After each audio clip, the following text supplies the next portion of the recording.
I am? Yep. Okay. My name is Margie Zeidler. Hello, everyone.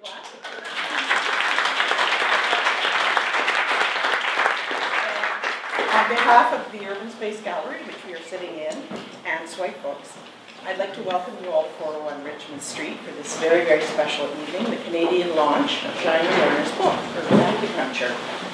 So the format this evening is going to go like this. Mr. Lerner will give a 45-minute introduction, a presentation, which is terrific. I saw it in New York last week.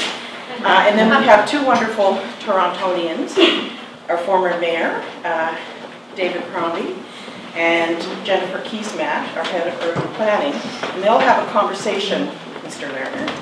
And then, after that, the Honorable Glen, our Minister of the Environment, and himself a former mayor of the city of Winnipeg, will give the closing remarks.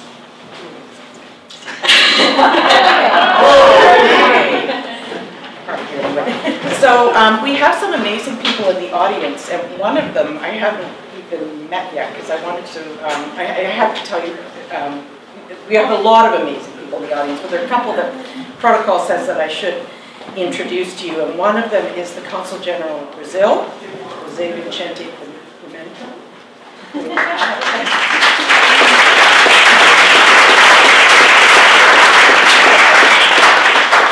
the other is the Consul General of the Kingdom of the Netherlands,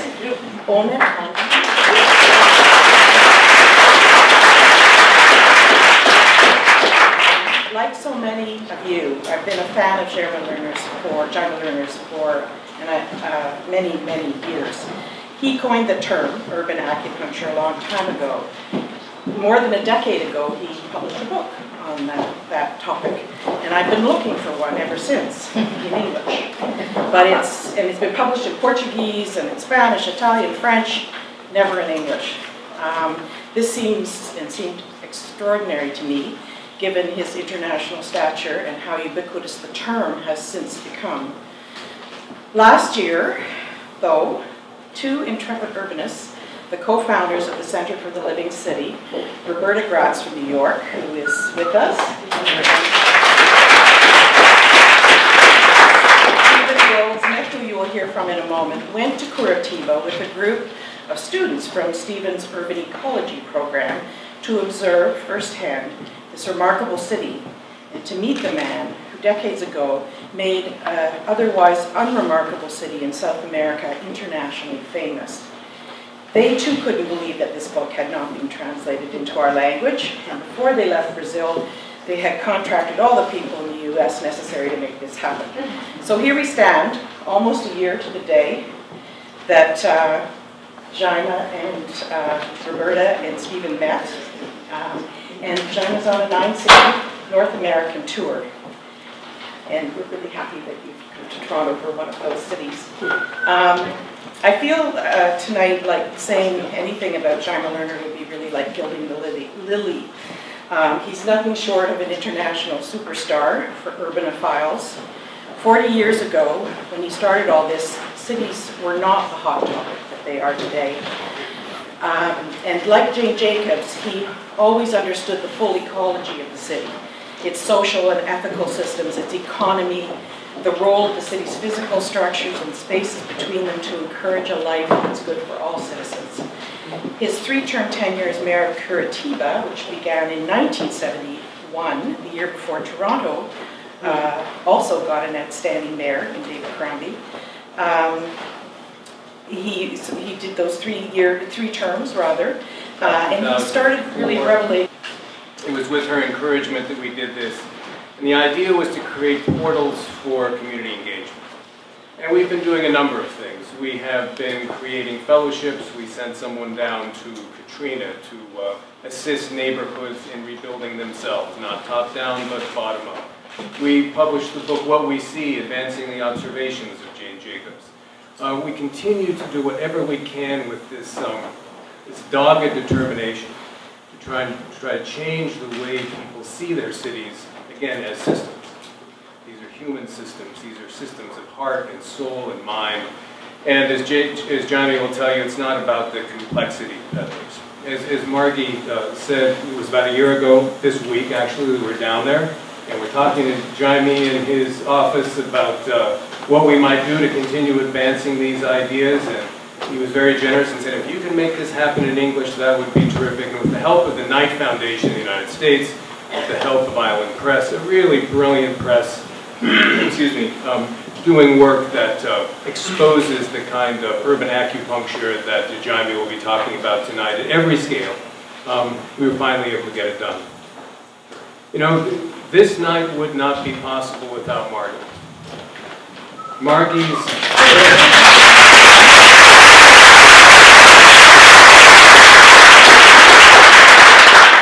Not only is it the space, but again, we talk about the dogged determination of people around the world, her quiet, humble way of working across borders and around the world. She accompanied us to Salzburg last year for continued work on this. This quiet, humble person is doing big things around the world. And I would invite you to give her one more round of applause.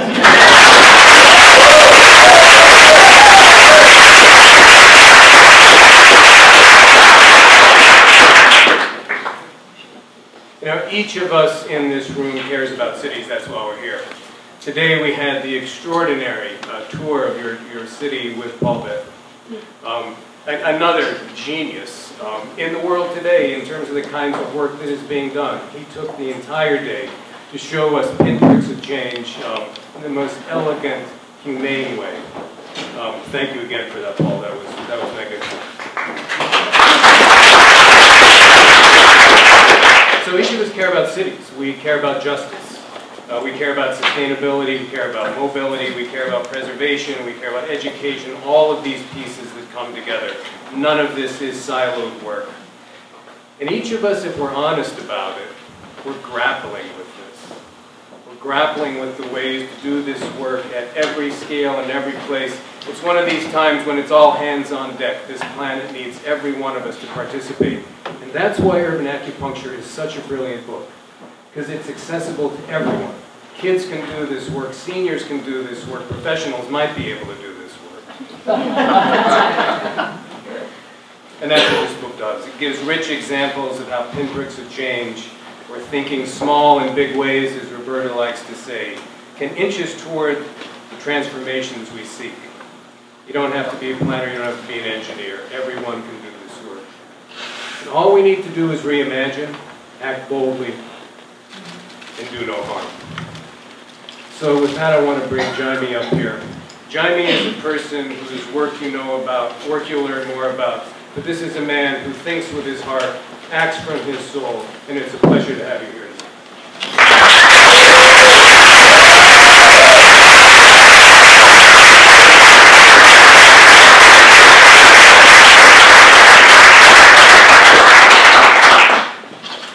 Thank you. For me, it's, are you listening? Okay. For me, it's a great honor, great pleasure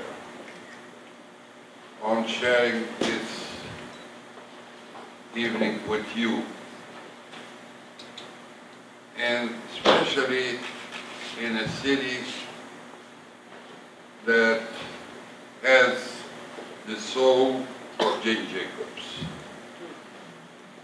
And I would like to thank to Margie Zeidler, to Stephen Goldschmidt, Roberta Brands, Jim Jacobs, and all the people that helped me on being on having the chance of being here.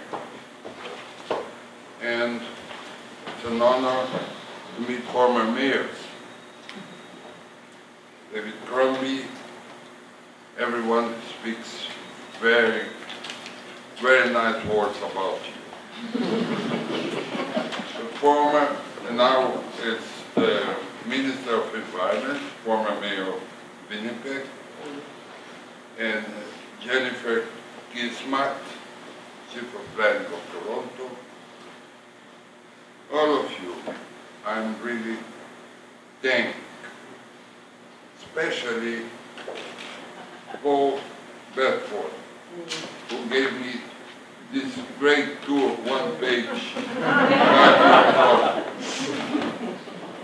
And that's what I'm looking for and having from every person in every city to make this and to help to improve this. I'm saying when I came first look to Toronto, I was watching and said, oh, that's another city with freeways and highways, but thanks to the tour we have today, it is completely different. And I love that this is a great city. So I would like to start with I would like to share some ideas about cities, which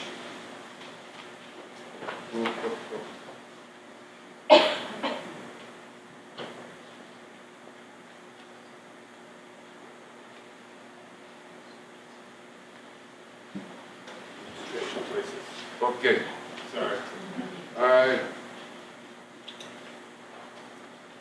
Some ideas that I wrote about 10, 20, 15 years ago after 15 years ago, trying to explain cities, trying to share some thoughts about the city. But I realized one thing. If you want to change a city, of course, political will. Of course, you need solidarity. Of course, you need a strategic view. And also to build a good equation how to transform a problem in a solution.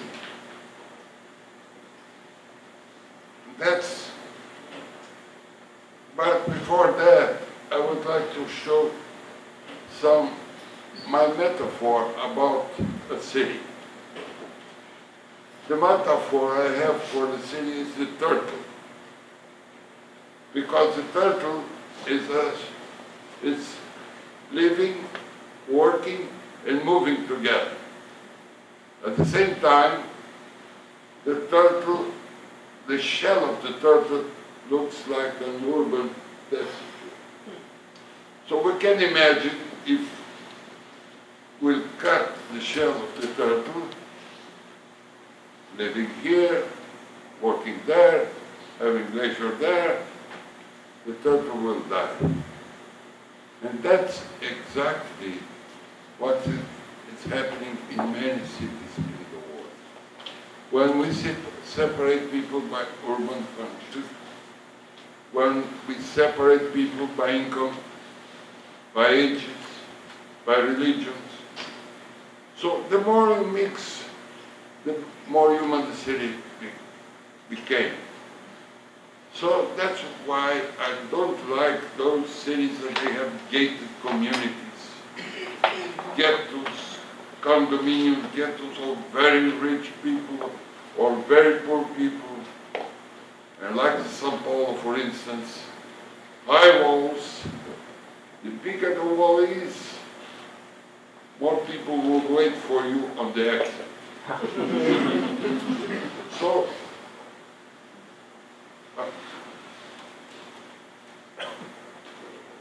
another character from a book I wrote for children about 20 years ago is Otto, the automobile.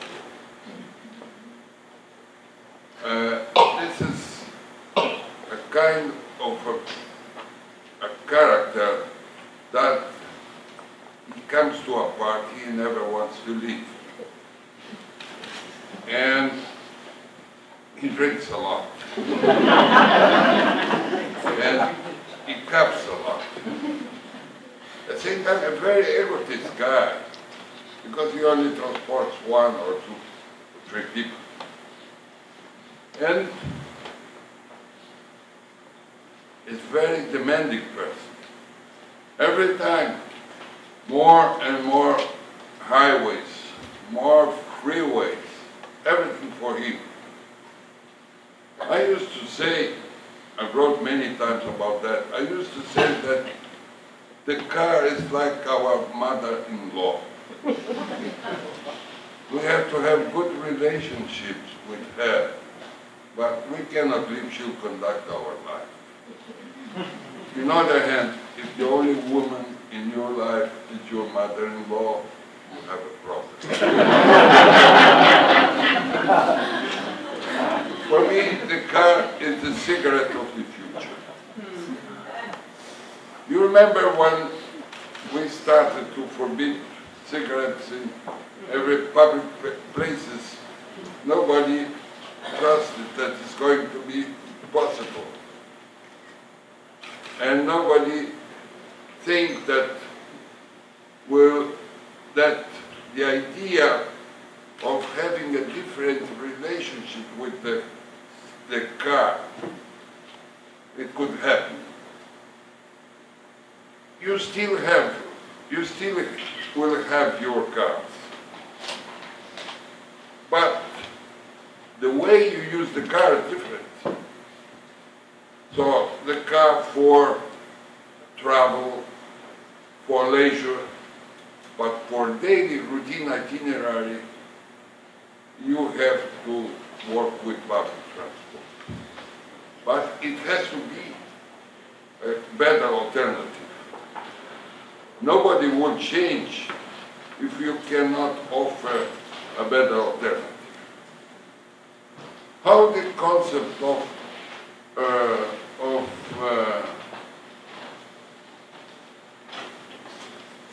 that's the other. If we want this, we go on with the car. Or sometimes, I was president of the International Union of Architects. So we were very proud of our star architects. But we need a whole constellation of architects that they take care of their city. We need more eco-architects than ego-architects. Mm-hmm. So because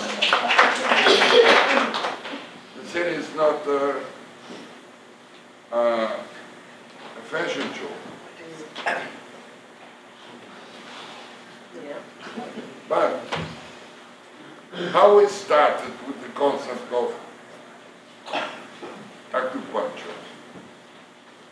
Sometimes the process of planning takes a lot of time, and it has to take time. But sometimes a small focal idea that can provoke a new energy to help the whole process of planning could work. And it's necessary sometimes for a demonstration effect. So it's the way how we worked, the way how try to make, how to break paradigms. You have to work very fast. Like an acupuncture, the needle has to work very fast. So that's how we started. Because besides the normal priorities of a city, which is education, healthcare, the care of children, safety, there's three main issues that are becoming very important, not only for your city, but for the whole mankind, which are mobility, sustainability, and coexistence, social diversity. And this this city of Toronto shows a lot about this. So,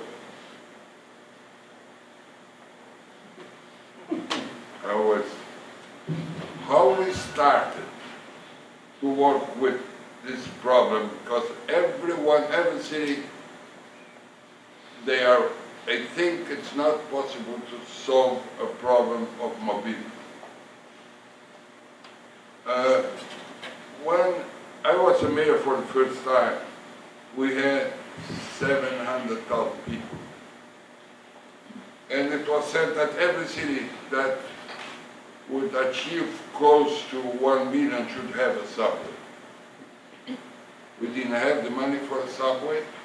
We started to understand what could be a good public transport. It should be fast, less stops, speed, and frequency. You shouldn't wait more than 1 or 2 minutes. That gives to the system high quality. So we started the system, which is blend together with land use. It's like a structure of living, working, moving together. And we started in '74, buses running in dedicated lanes. And the system is being improved and improved and improved every time. And now we are transporting 2,600,000 people every day. The subway in London, 3 million people. It's a much bigger city, the oldest subway in the world. And the cost, 50 times less expensive per kilometer. So that brings a lot of numbers that they are very important. But there's one detail, single detail, simple. It's these boarding tubes that they can provide boarding, paying before entering the bus, and boarding at the same level. That means fast boarding. And it's like metro and big buses, 300 passengers.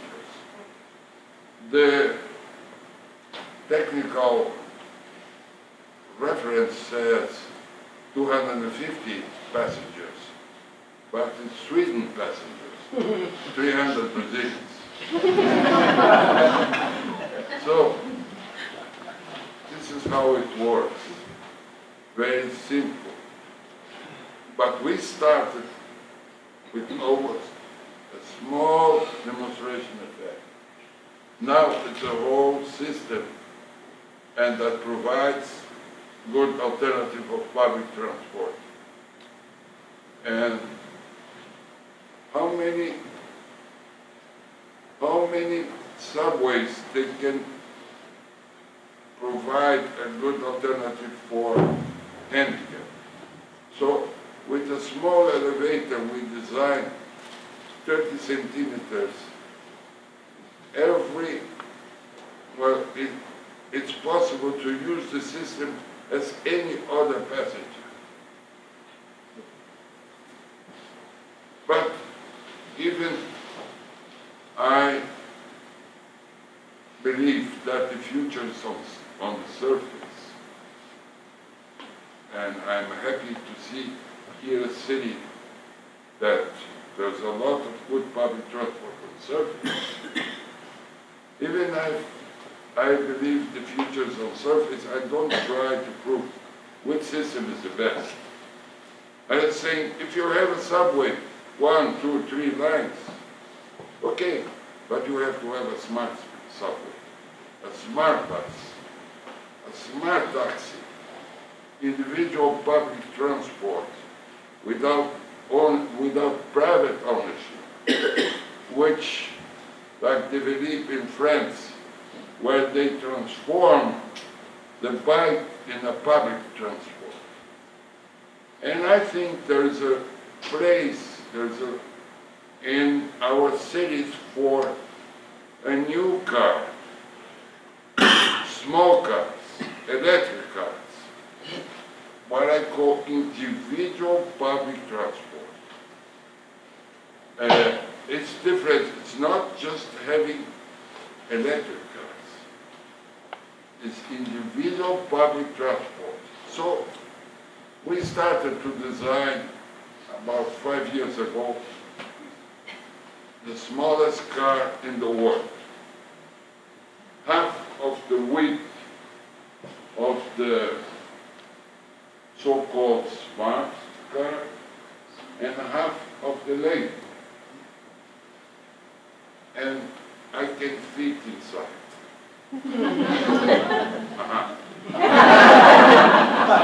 So, this car, we made many prototypes of this car.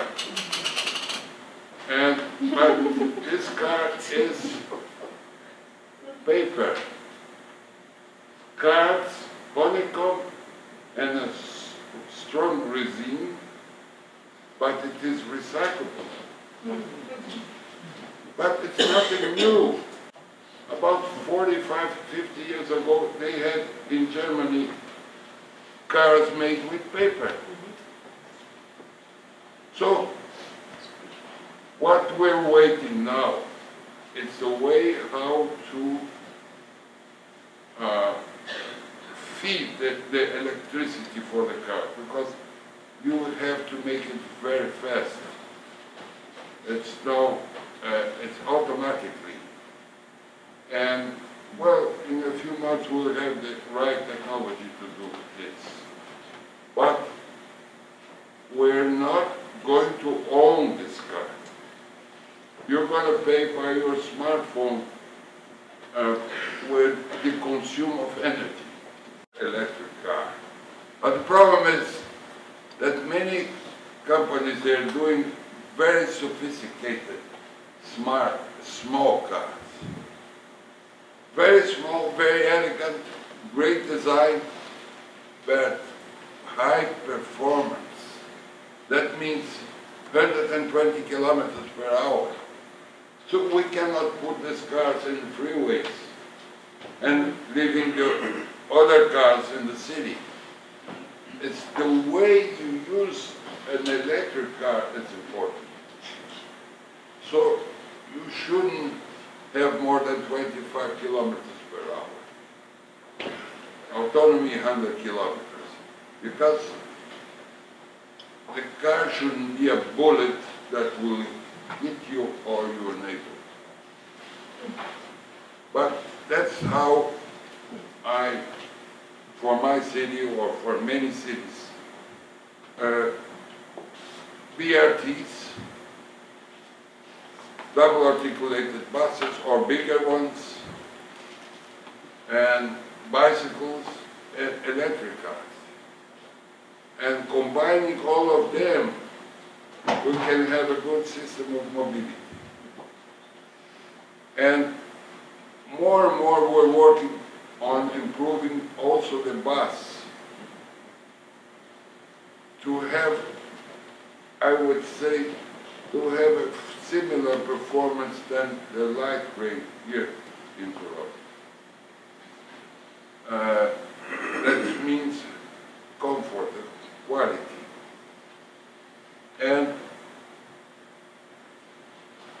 But of sure, the solution is not the car. We have a false debate about the future of mobility. Or the car or a subway. The answer is not the car, and it's not the subway. The answer is mixing many systems, many systems of public transport. But to change, you have to propose a better alternative. Let's speak a little bit about sustainability. Is complicated, the issue of sustainability? No, it's not. But many times I've seen many discussions and every time there's a governor says we're going to reduce 23% of carbon emissions and so and so. How? So, for me, sustainability is a simple equation. It's an equation between what we save and what we waste. And also, considering that there 75% of carbon emissions are related to cars, to the city, and that 75% of carbon emissions are related to cities, and half of the problem is the car. So it's very simple. Use less your car, but you have to have a better alternative. Second, separate your garbage. Third, live closer to work or bring work closer to home. And this is we cannot, again, separating urban functions. That's why I like some of the neighborhoods that I've seen here in Toronto. You did a great work, great job. Here, I want to speak about green areas. You know, 71 we had a half square meter of green area per night. Half square meter. And now we have 60 square meters of green area per night. And the population tripled. How was it possible? A very simple way. Margie Zeidler has a wood of 100,000 square meters. And during many years she paid taxes, and it was hard to maintain the area. So we made a proposal. You're going to keep 1/3 of the area. And the 2/3 we're going to buy and we'll transform it in a public park. And we're going to pay homage to your family. But you will have to sell us for a low price, because having a public park close to your house, the value of your land will increase. So that's why we made 98% of agreements. So, and that helped to change the whole, but it started, you know, who teach us? People. Because we started with a normal program of building parks every kilometer. And we had people coming and saying, why are you spending money to build parks? The trees it will take 20 years until the trees will grow up. Why not saving existing woods? And that's what we learn from people. So that's why I like the whole process of starting. Because if you want all the answers, you'll never start. And the city is not so complex, then the complexity sellers want us to understand that. And the world is full of complexity sellers. We should beat them with slippers. Because innovation is starting. But sometimes you want to have all the answers. We have to understand that the whole planning process is a trajectory Well, you start and you have to leave room to people, they'll correct you if you're not in the right track. In many times, many ways, many projects, we had this, the people that correct us. But to make it happen, you have to propose a scenario, an idea, a project, that everyone, or the large majority, will understand it is desired. So, sometimes the community starts proposing. Sometimes the mayor starts. Sometimes the planning department, the staff of planning, they start. It doesn't matter. It's a game. And everyone gets its back and forth every proposal. So,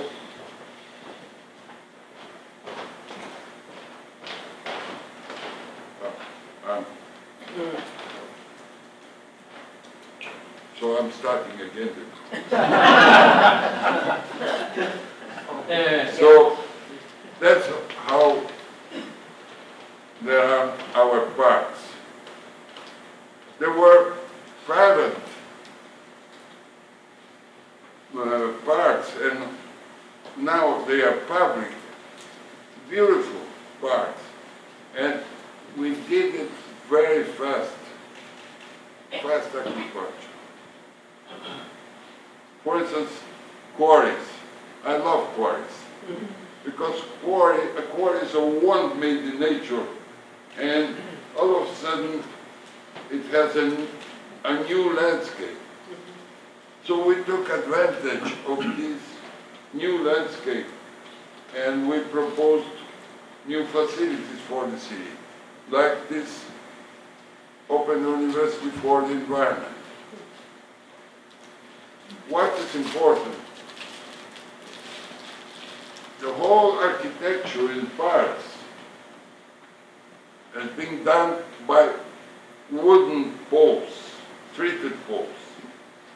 We bought from every energy company old wooden poles, treated, and all the architecture is done in the parks. It's done with the old poles. And it's what I call silent architecture. How much time it takes to build a botanic garden? 100 years. This botanic garden was built in 3 months. But there is no miracle. We finished one part, and we'll still keep planting for 100 years. This is another quarry that was transformed in a theater in 2 months, legally. So,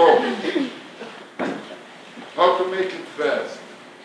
We use just one material, one metallic tube. We made a bid for the material, one other bid for the manpower. In 2 months, it was finished. And, you know, I realized one thing. Sometimes, I'm sure the mayors, they agree. Sometimes you have to start immediately. And if you want to do it, and have a good lawyer.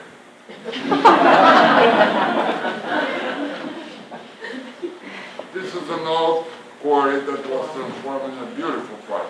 It was a landscape. Or the way how you put the garbage. You know, we had to collect our garbage in the hills or in bottom valleys. It's difficult. The truck that collects garbage cannot achieve. And a lot of problems, people throwing away their garbage, children playing in polluted areas. So we started to buy garbage. And as long we buy, not by money, but we trade by transport tokens. And then, as long as they bring their bags close to the the truck collector. And after we started another campaign separating garbage. So we started teaching every child in every school during 6 months. Every child. It was not a test. So, because if you're trying to make a test, the people won't believe you. You have to do it. And after the children, they teach their parents. And since 1989, we have the highest rate of separation of garbage in the world. 60 or 70% of the people. If you met some guy who is looking where to put his paper, I bet that this guy is from my city. And it's some old, there's another issue which is very important, identity, social diversity. You don't read your family portrait. Never read. If you don't, even if you don't like your uncle's nose, because you don't read this portrait, because this portrait is you. But the city is our family portrait. So there are some of the places, they were not landmarks. It's like Margie Zeidler, she did here. They were references in the city. The people, they knew where they are, and it's their family portrait. So that's the historic center, which is mostly German, or the 72, the pedestrian mall, which was done, I swear, in 72 hours. Sometimes people ask me why we did it so fast, because it was necessary. So I remember I called my engineer of public works and I asked him, we're going to close this area, we're going to build, to make the pedestrian mall. The first blocks, we have to do it in 48 hours. So the guy said, you're crazy, because at least we need 5 months to do it. And I told him, no, 48 hours. Every week he came, oh, we can do it in 2 months. 1 month. Until he came 1 week. And then we made an agreement, 72 hours. But we kept the whole urban furniture, lighting, everything. We had teams of workers in every corner. It was very well organized. In 72 hours, the merchants that they were against, they made a petition against, they called me and said, I want to give you as a souvenir, because now we want the whole street. That's why I'm a demonstration effect is very important. Because you can discuss for many times, you can show everything, designs, but sometimes you have to start. We started. If the people won't agree, we could remake it. But we had to do it fast. Why? To avoid juridical demands. And if they'll stop this work, we'll never do it. So that's the way how we pay homage to our ethnic heritage. The building that tells the story of the city, the Ukrainian Park, the Polish Park, the Japanese Park, the German Park, and all of a sudden, the Soviet Union, they split. And since we have people from Kazakhstan, Uzbekistan, so we had to stop the program. So let's go into urban acupuncture. Well,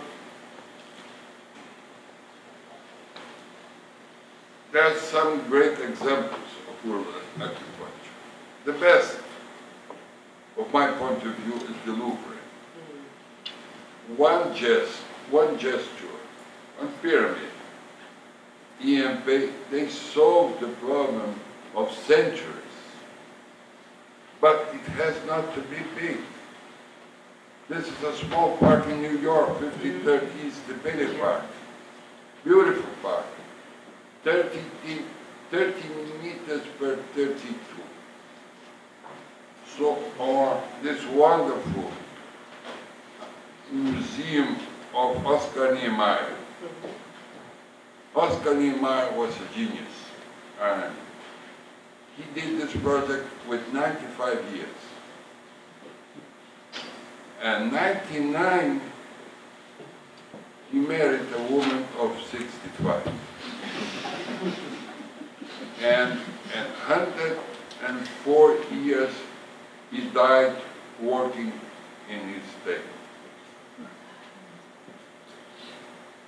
I was one time in his office, and we talked, and all of a sudden there were people coming, and I told Oscar I have to leave because you have more people.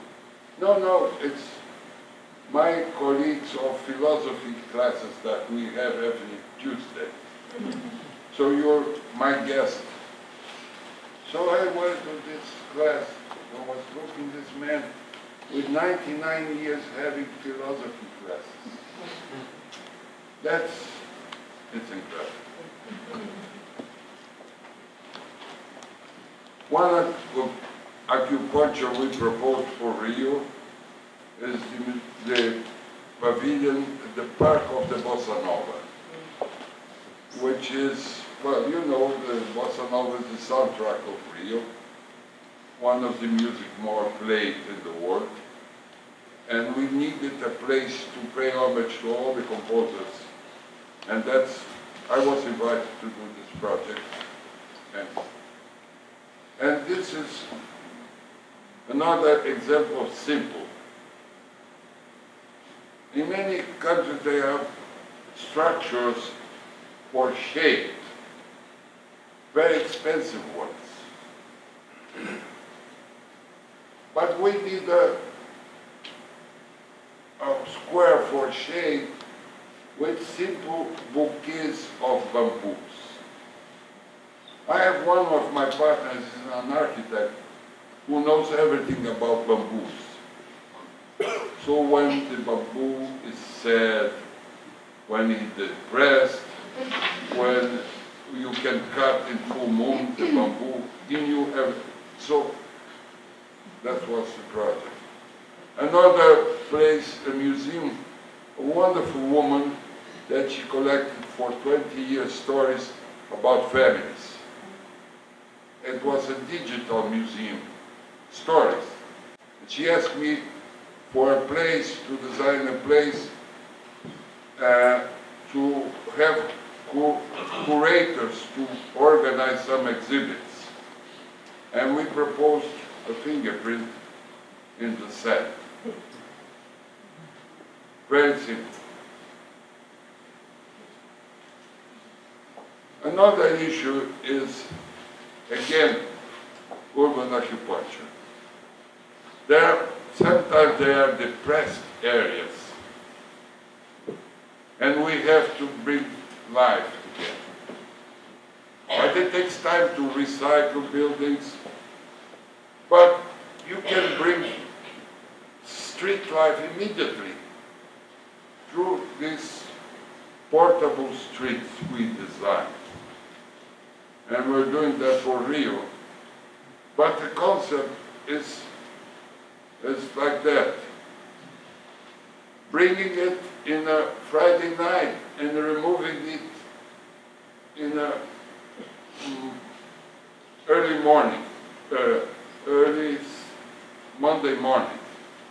And during the week, putting the portable street in front of university, for instance. Because sometimes the city needs something to be done to bring life. And it takes time. So always I'm obsessed about the idea how to make it very fast. Airports, we designed some terminals that you can make in 2 months. And in many other projects, this is the portable streets, and this is another project. In 1997, I was the governor of the state. We proposed the World Nature Games. I said, we organized, it was the only year that we didn't have World Cup or Olympic Games. And we had 60 countries, around 110 networks of TV, and we didn't spend 1 cent in stadiums, in gymnasiums, because the World Nature Games is on nature. No. Ballooning, rafting, success. Another example, I don't like to spend. If you want creativity, cut 1 zero from your budget. If you want sustainability, cut 2 zeros from your budget. And if you want solidarity, keep your identity and respect others' diversity. This is very important. And we started, when I was governor, we have, and we still have 399 municipalities.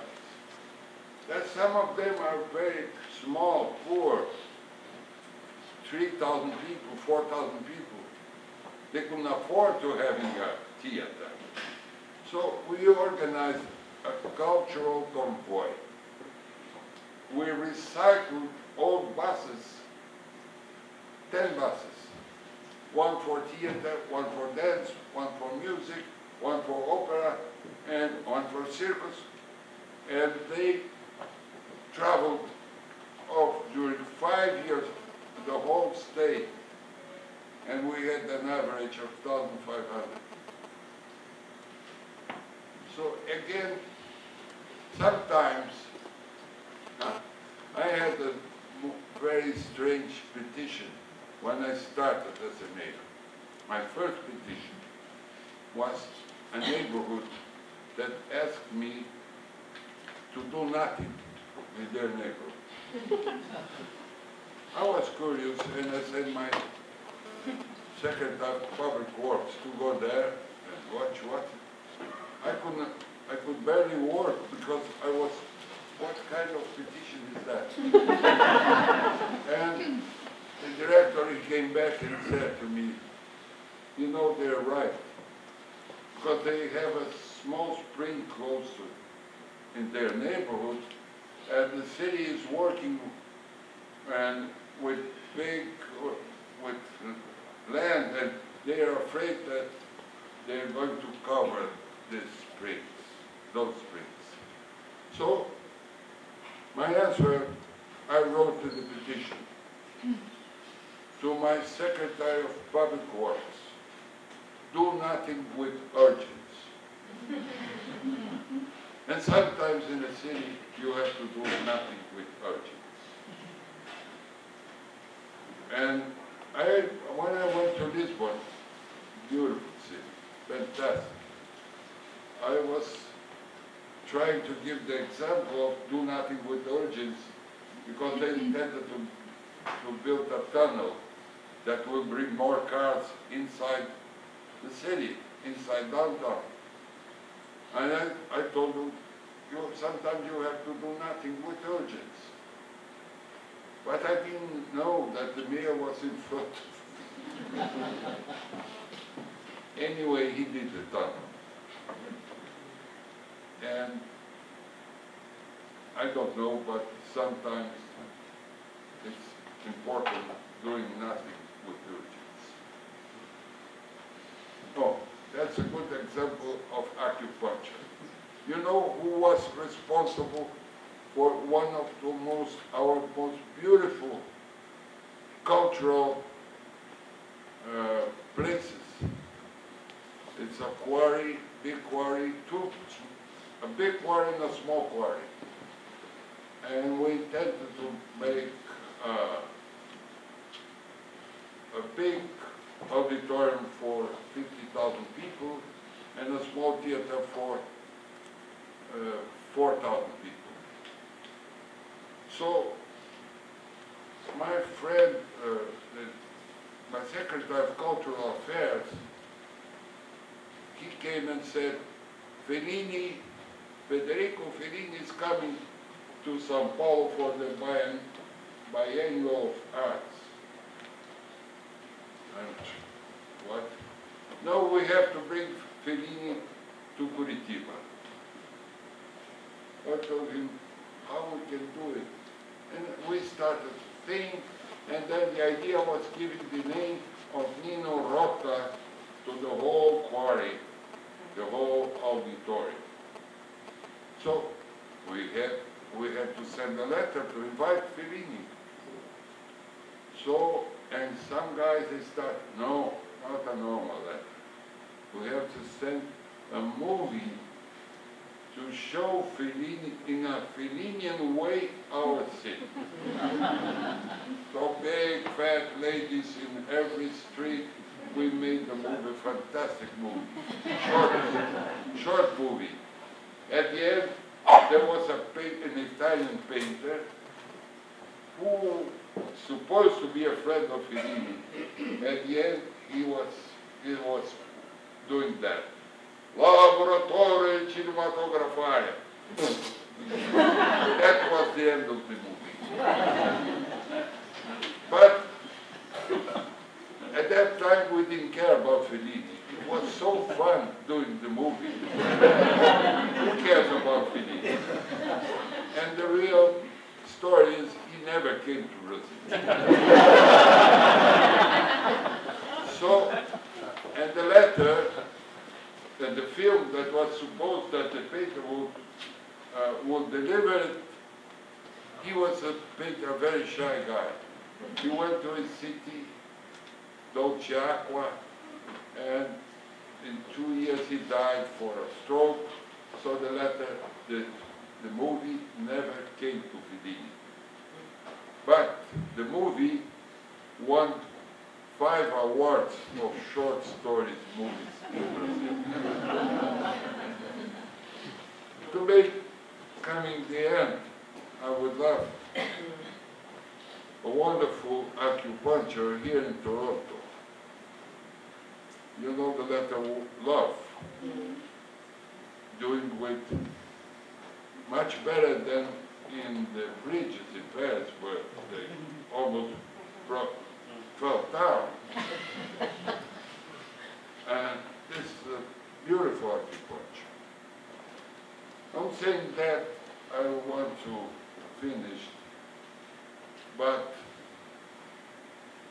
with my belief that every city can change. All of you, you have ideas for your own city. Sometimes we don't start because the bureaucracy is terrible. So we have to do it fast to avoid bureaucracy, our own bureaucracy. And sometimes we have such good ideas, we start to think, oh, it's a great idea, it couldn't be mine. It's insecurity. So you have to start. And innovation is starting. If I could say in a few words, what is the secret of Curitiba?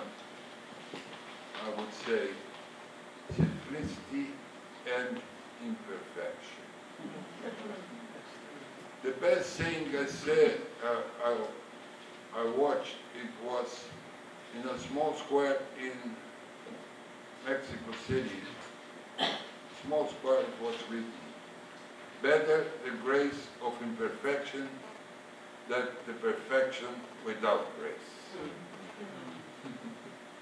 And there's one thing, I have mayors here, I didn't bring the keys of my city for you or for all of you. You know why? Because Curitiba, for you, it's a city that has no doors. Thank you.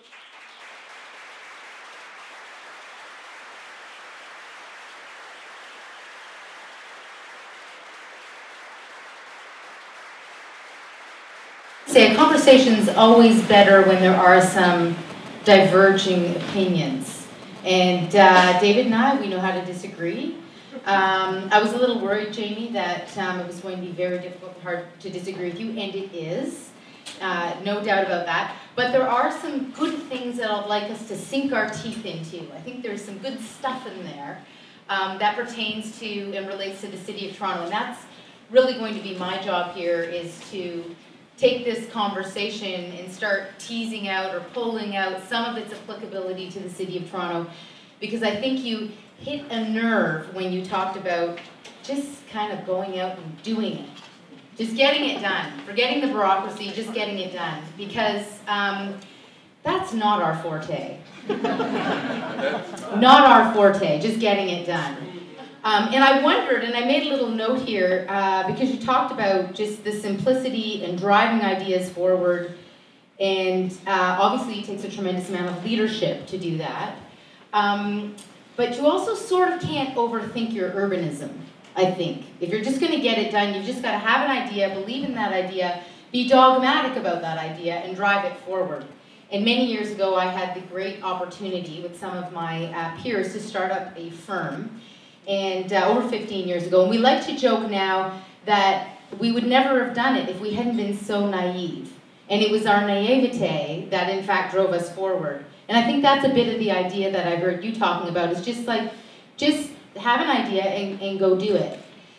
The counterpoint to that is when I look at our city and I look at the things that we've done really well, and some of the things that you enjoyed today on your tour with Paul Bedford, many of the things that we've done really well that have created a legacy and an identity that we're building the future around as a city are things that we didn't just whip up off the back of a napkin. We worked really hard. And I'm thinking about, for example, our waterfront redevelopment.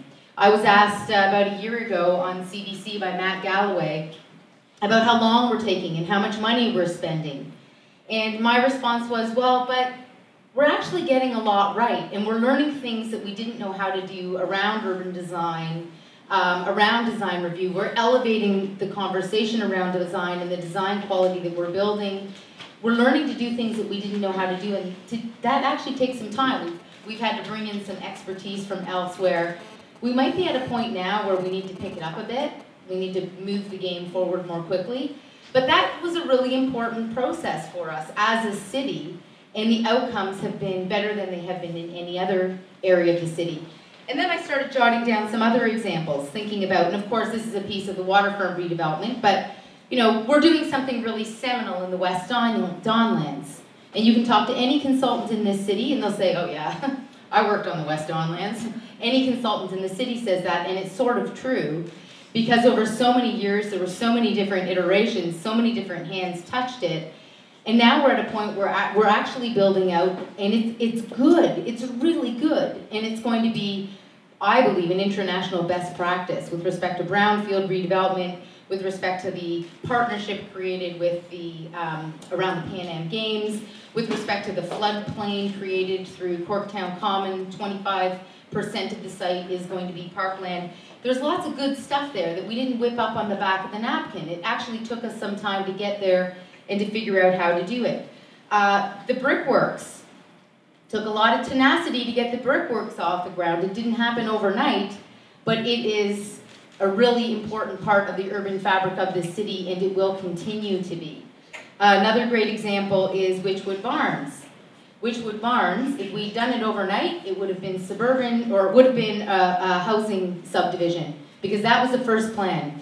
And I was at the city when that plan came forward, and the area residents wanted it to be housing across the street.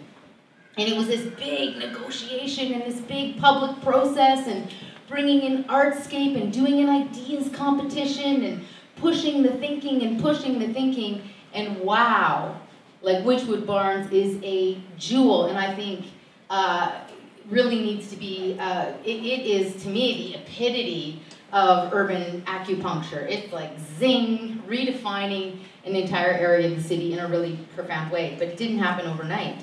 And I could go on. St. Lawrence neighborhood, another, you know, if we look back, you know, 20 years in this city under the leadership of David Crombie and others in this room, St. Lawrence neighborhood is an example of incredible, an incredible approach to placemaking, urban redevelopment, social housing, community development, brownfield revitalization.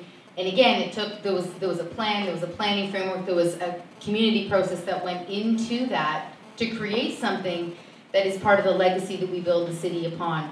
So I just throw some of those examples out. Sorry, I'm a bit passionate about this, if you haven't noticed. But I throw those examples out because they seem to me like they're a bit of a counterpoint to this idea that we can do it overnight. Oh, I'm sorry, because probably due to my lack of,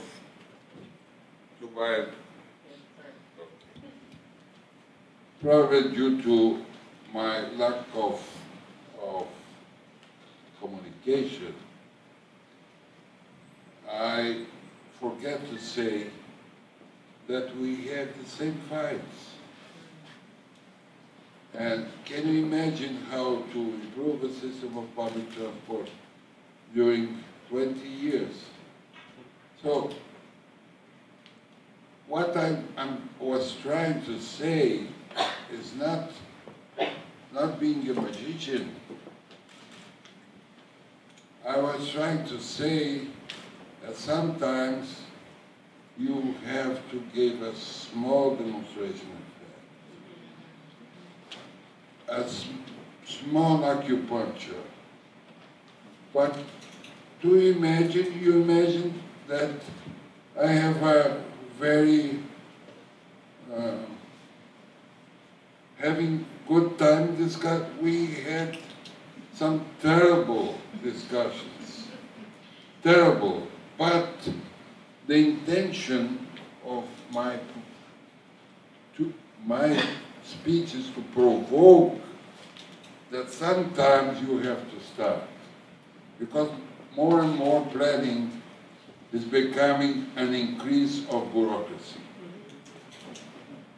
So I'm doing a project which is similar to the wonderful project that you mentioned, and we're doing in Porto Alegre, Brazil.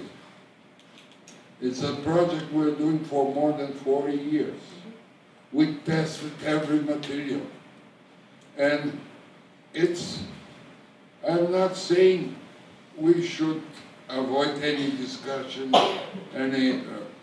I'm sorry, if you could have this impression. Excuse me, I'm not a magician. But, on the other hand, I don't like too much bureaucracy. Bureaucracy as an excuse for nothing, for doing nothing. Fortunately, we are in a city where things happen. But in many cities in the world, mostly in my country, it takes 20 years until they start one single line of a public transport. So, I'm saying urban acupuncture is not instead of the process of planning. It's to help the process of planning. And to having, because when people, they watch, they have the idea what is possible to do.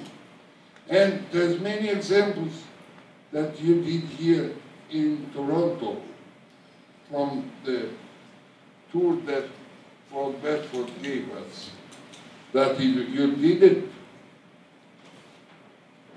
fast, you did it. I'm saying the decision has to be fast, but not to avoid the discussion, and we still always have to work and deal and work hard, but I'm still keep my opinion.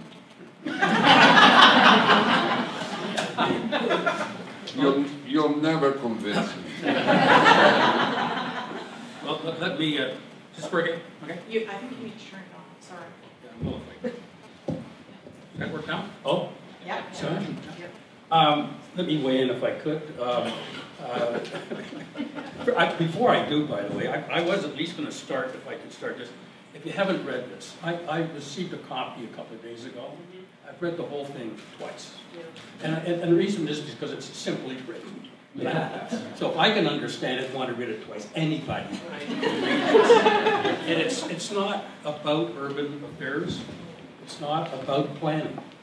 It is, I think, a book of poems, of parables, about how people turn their own world into something they'd like to have. And that's really, the wisdom in here should be given to every ratepayers group in the city. Right. Because it's got something to say about how they can put into their instincts and urges the stuff that planners will want to pay attention to. So let me say this if I could. There's no doubt that it takes a train of people to finally implement the thing. But almost every example which you used, Jen, almost every example I put through in my head began, I know for sure, by one, if not two people. But if you want to talk about artscape, Tim Jones, I think, is here. He used to go around begging people to listen to him. Now he can't walk by buildings and he buys them. If you want to talk even about the West Donlands, that was a Taratiri, if you remember, and it was started, and it was a mistake because they did bad sustainability planning. Okay? But they started it, and it was on the books. If you want to look at St. Lawrence, St. Lawrence is a really excellent neighborhood. It was Michael Dennis, who was a man with the shortest skills, people skills in the history of mankind. he walked into my office one day and said, "We got our flagship." And I said, "Where?" He said, "I've taken the other guys down now. I'll take it later, Mayor." What my point, and I've got some other examples I could use. It does begin with individuals or the smallest groups of individuals to get the idea. And then, of course, in my experience, you then really need to tap in to some real talent. And certainly in my time at City Hall, all of these planners were somewhere between, in my judgment, 12 and 28. They were young people, they're in their 20s. They understood the melody. They understood the melody, and they knew it was their job to figure out the words. And And that's why I think there's not a difference between them, honest to God. You really need, the spark comes from individual need and wanting to do something collectively and then figuring out how they get the expertise to bring it together. Really good planners. I'll just pick Ken because of Weiss. But Ken Greenberg showed up and he had a sense of design. It was totally beyond my comprehension, right? I didn't know really what he was saying. I nodded sagely, but I didn't really know. And if you know Ken, he's the most eloquent speaker on these matters. He turned most of our instincts and notions into designs in his head and then explained them to people. That was really good staff work. But he was working with our notions and instincts. I like what I think both of you have done, which is, well, I liked it, Jamie, that you talked about the fights and the difficulties. And whenever someone comes from somewhere else and we're looking to them as a precedent, whenever anyone can talk about how difficult it's been and how hard it's been, I like to elevate that part of the conversation because we actually get down on ourselves in this city because we feel like we have a hard time doing things. But as you saw today, there's lots of great things that we're doing. And we have this myth sometimes that it's easy everywhere else and it's hard in Toronto. Everywhere else it's really easy to build a great city, but here it's really, really hard. But I don't actually buy into that, and I'll give you a really good example. We love in this city, as most people in the world do, we love the High Line, and we love to tell the story of the High Line. Well, there's a great book on the High Line, and one of the great things that you learn if you read the book on the High Line, and I highly recommend it to everyone because it's a fascinating story about urban development, and it started with two guys who had a dream. And there were lots of people in the neighborhood who didn't like their dream and who fought against their dream and who raised money to fight against their dream. And the municipal government didn't get it. They had to fight with the municipal government. And it wasn't until they'd been on this for 4 years before Bloomberg got elected and Amanda Burton became the chief planner and they suddenly had an advocate on the inside. But it took 5 years to get the High Line rezoned from industrial to a multi-purpose trail. We can do it faster than that. We can. We can do it much faster than that in Toronto. It took 5 years just to get it rezoned. And then it took several more years before they started to build the momentum and the fundraising and the brand identity. And it took 10 years from the moment those two guys in a coffee shop who met at a public meeting had the dream until they actually began the detailed design work. Well, that was a 10-year process. And most people don't realize that. Most people kind of think it popped up overnight. And it was like everyone in New York knew that this was a brilliant, great idea. But that's not true. It took a long time to build public consensus, including amongst all the landowners that lived adjacent to the line, who actually saw it as an old, crappy piece of infrastructure that they wanted torn down so that they could remediate their neighborhood. But as a result of a strong vision, the tenacity of some community activists, over time, they built up an understanding and awareness about the possibility of this idea. And in retrospect, it's easy to look back and go, well, the High Line's a no-brainer. Of course it's the #1 tourist destination in New York City. No one knew, no one expected for a moment that that would be the legacy that they were in the process of building. If they had, people wouldn't have resisted it the way that they did.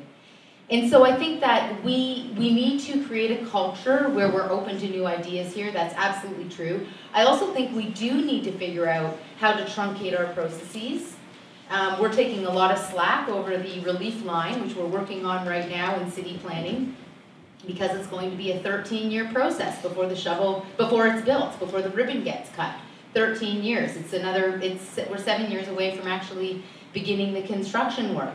Well, we have a lot of policies. I'm trying not to look at our minister in the room here, but we have a lot of policies and processes, including a whole public process around consulting people on where the alignment should go and where the station location should go, and we're honoring that process, and it takes time.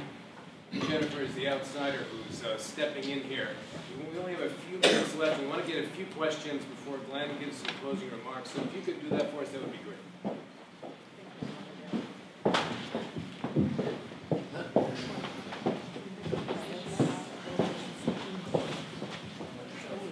My name is Demi Sayed, and I visited Jaime Lerner in Curitiba 4 years ago, and I want to ask him to share with us what he shared with me. He'd actually designed a park for Toronto, and he showed it to me on CAD-CAM, and I was just blown away about the children and the slide and the world. And I know you have a lot of projects, and maybe you forgot about it, but I never did, and you could just share that with us. That would be wonderful. Well, it's an idea that could be done in cities with very diverse ethnic contribution. I would like to design it, but it's the idea, it's a whole map of the whole world. And the children, it's difficult just to tell. The children, every child, there would be a dot or a place to slide to sand. And from every part of the world, if a child comes from Ireland, or from Damascus, or from Costa Rica, from San Jose, Costa Rica, from every dot the children will slide down and they will play together, people from every part of the world. And there will be a small amphitheater where the parents will look their children playing together. So I would love to do it pro bono for any city in the world.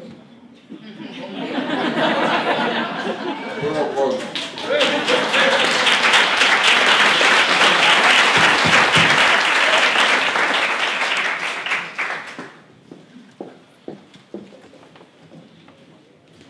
Thank you very much for being here, sir. An honor it is to have you here. For about 10 years or so, I've been pushing a particular bike route beside our subway on Bloor to help get an east-west biking route and also help the subway.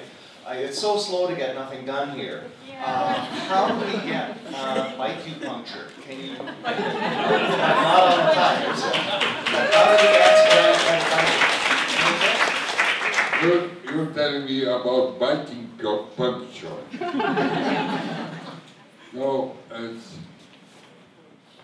bike. I remember when we started our bike lanes. It was in the early 80s. And I called the chief of the big industry of bikes, and I told him, we'll start a program but we'll need your support on doing some money too. And the guy answered me, the owner of one of the big factories of the world, he answered me, look, bike is not a great issue now. There's no many users. So, okay, I made a program where every worker could have immediately a bike. He will pay for 1 year, it doesn't matter. We gave him immediately a bike. And we built 120 kilometers of bike lanes all over the parks. You know how fast is important. I'm going to give you an example. The governor of Brasilia asked us to design a park in Brasilia. So he wanted, we made the design very fast. And the guy, he wanted to build, how do you say, to keep the more separated? No, protection. Posts.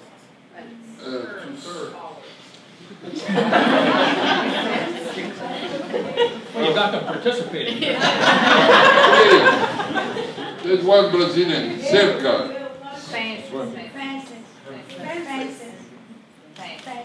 Okay.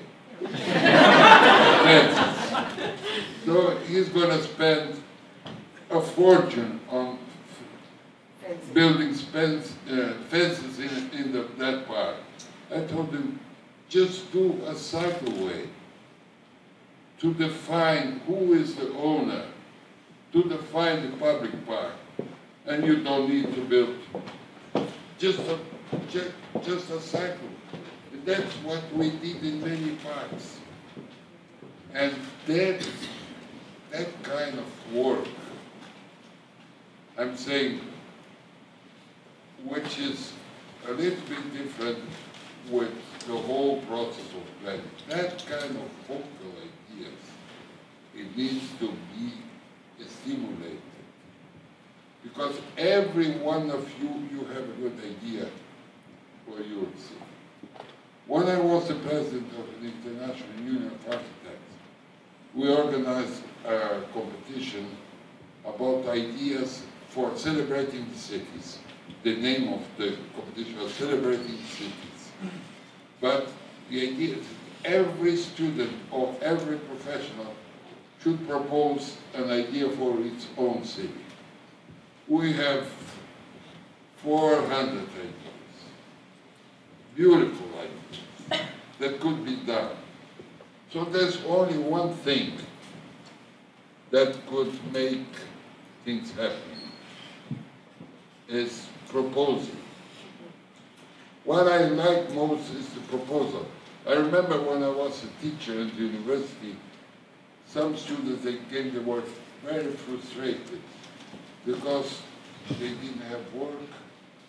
Oh, probably I'll be a sociologist, or be an economist, or a DJ, or a fashion designer, or a chef. I told the guys, you don't understand that you have the most beautiful profession. Because with design, you can make it earlier. On designing, you can propose earlier and you can provide the discussion. But I've been in many city planning departments all over the world. And some of them, very sophisticated ones, I asked them to design, they say, give me an idea about your city. And there's a lot of guys, they came with dots, with but no design of the city. And that's why I loved Paul Bedford. Oh. Why do we have time for one more question? Yeah. One design shows all the whole city. And that's it, it doesn't go any further, just the one page. Yeah. There's a heated debate in our city about whether we should be building subway, a Scarborough subway, or above ground rapid transport. After hearing Jaime Lerner speak, I wonder what the case is for the Scarborough subway and how you get out of something you've made a commitment to. Like, how do you take a straw poll and start again? I'm really worried about the Scarborough subway.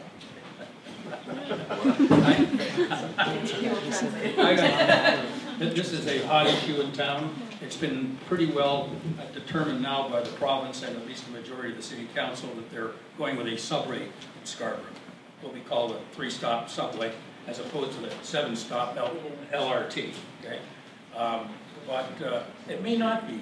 The fight may not be over. May not be over. Who knows? This Toronto will never be over. This Toronto will never be over, and we have a new election. We're going to have a new council.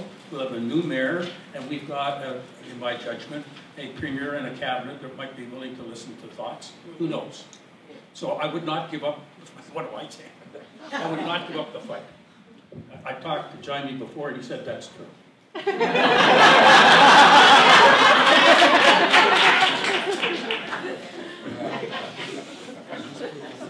I got you.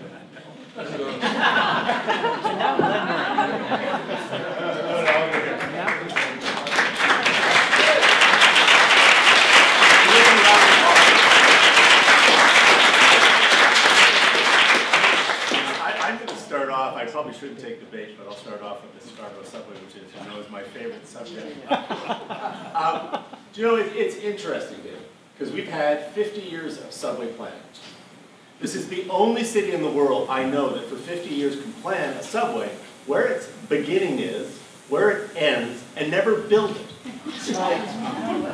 Well, you gotta be good at something. Well, no, because I've taken more crap on that topic than anything else. For 50 years, I've read all 5 of your transportation master plans. Mr. Bedford and I have talked about this. How many of them have that subway finishing at Scarborough along the alignment that the ALT, whatever it's called, is there? ART, whatever the RT is. 4 to 5. To me, the tragedy of Scarborough is it's decommercializing and it's lost its employment base. Why is Kennedy 100 acres, 70 acres owned by the province? Because it was never supposed to be elevated. That subway was bought by the province because it was supposed to have a gradual turn. Guess what? We still own all the land. And at the other sharp curve, who owns all that land? The City of Toronto. It's the Public Works for Scarborough. Why? Because it was supposed to have a more gentle turn. The tragedy of Scarborough is go to the Ellesmere station. Get off there. Sometime in the next few weeks, get off at the Midland station. It's an industrial wasteland. There isn't even sidewalks there. At one of those 2 stations, they're building single-family homes with a brick wall separating the single-family homes all the way around so you can't walk to the subway LRT station. And if you read the Metrolinx plan, which was not my plan, it costs $1.4 billion to extend a subway concentration of space. And I will say to my friend Ms. Keesmaat, please talk to Jack Collins. It's $1.4 billion, and we own all the land. You own the land. Let's just finish the freaking thing as planned. And if Kennedy was such a great place to end a subway station, can you tell me why we have 70 acres of empty land there and no one's even built a gas station? Why? Because the big problem is a lack of integrated transportation and land use. And I don't care whether you build an LRT or a subway. At this point, just follow the plan.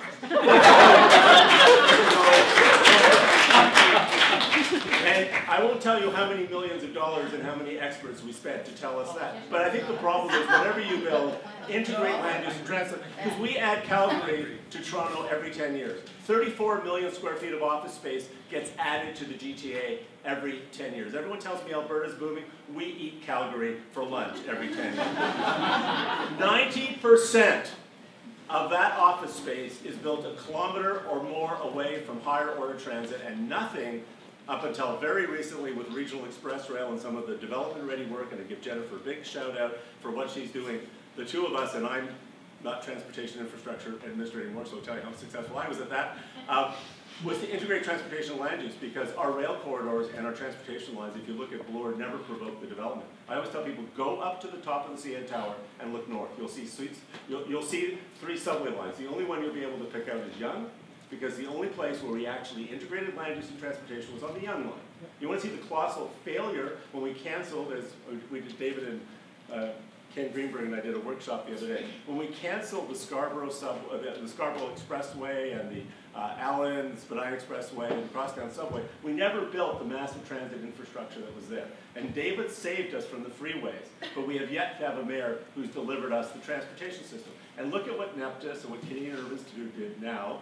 Transportation. That regional express rail system, 15-minute surface system, will solve the Scarborough problem. You have 2 great lines going through Scarborough, and I'll let you decide after that whether or not there's wisdom in the subway. But regional express rail gives you 3 connections on the Eglinton line, gives you a complete grid, and gives you 15-minute electrified service.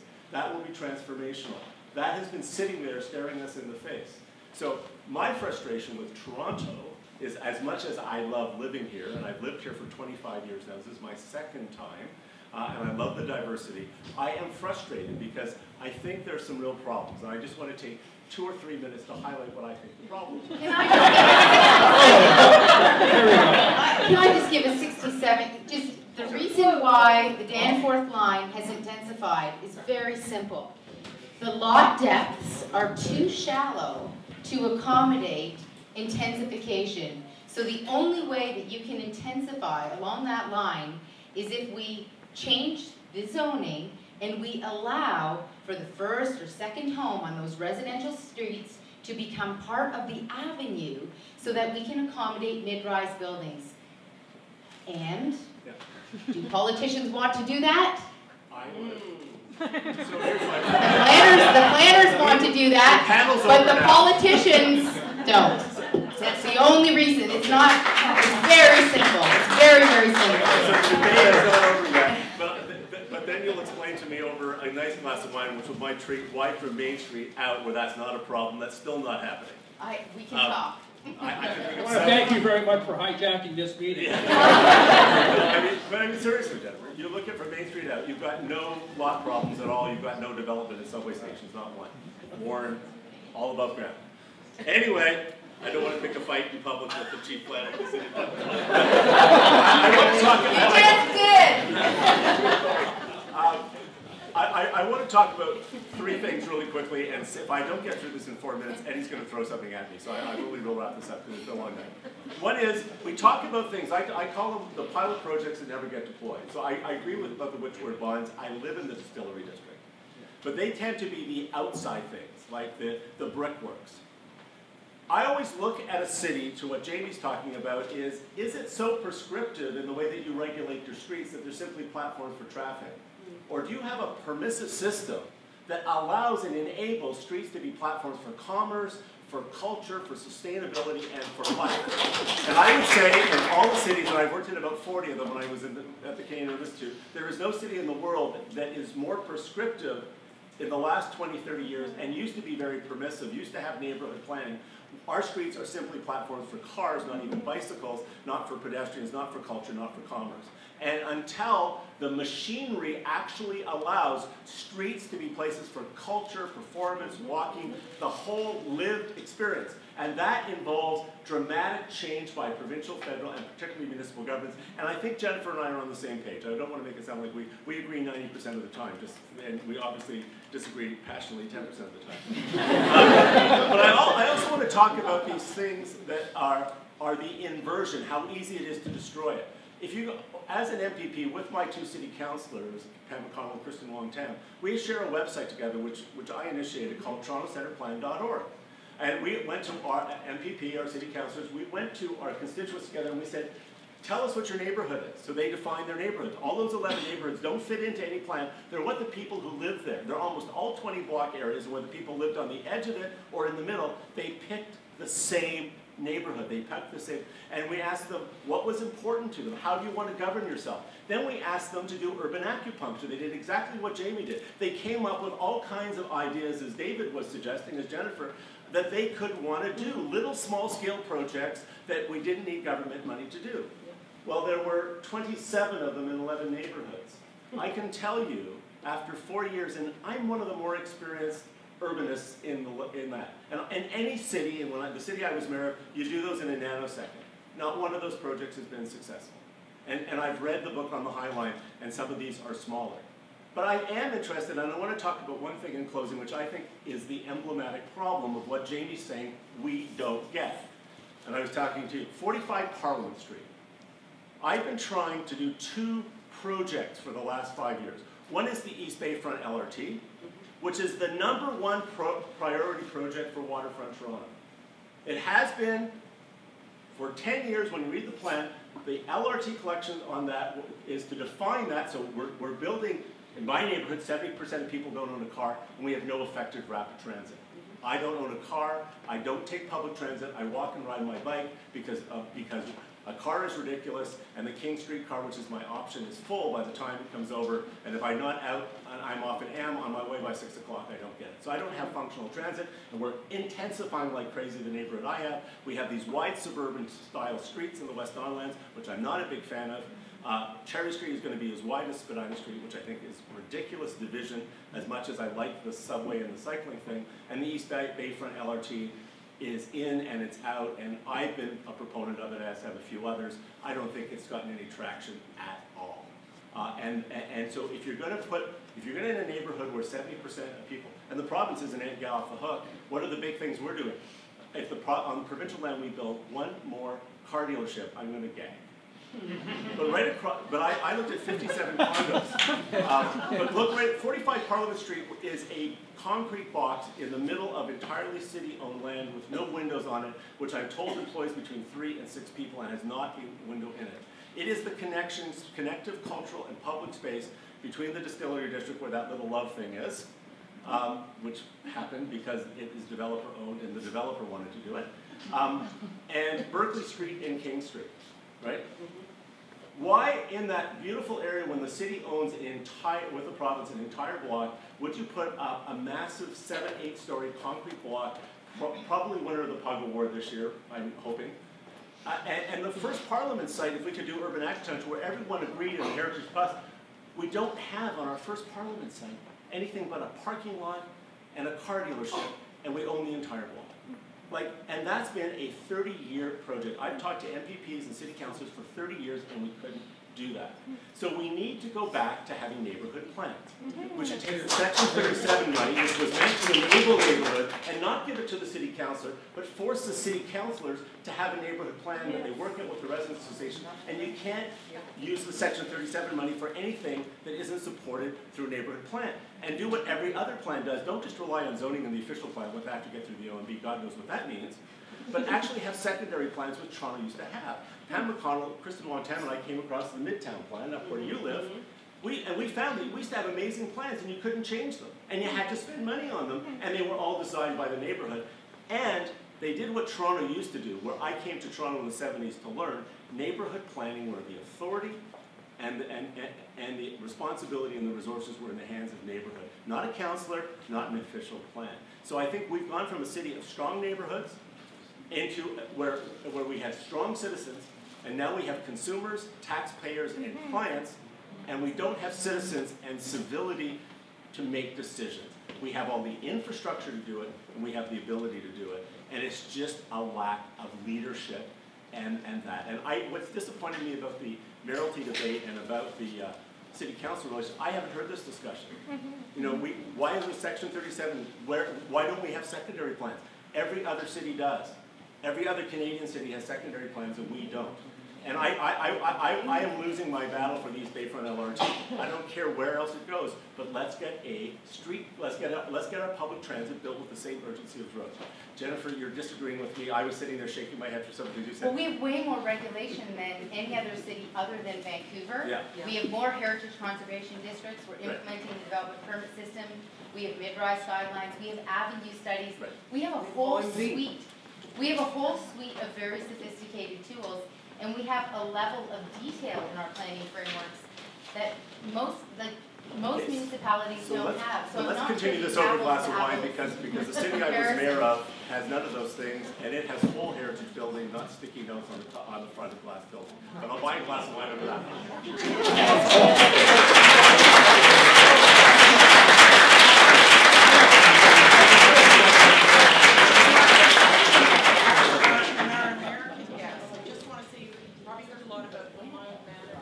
Canadians are.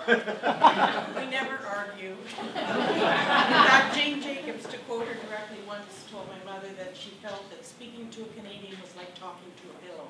I only wish she could have joined us this evening. Thank you very much.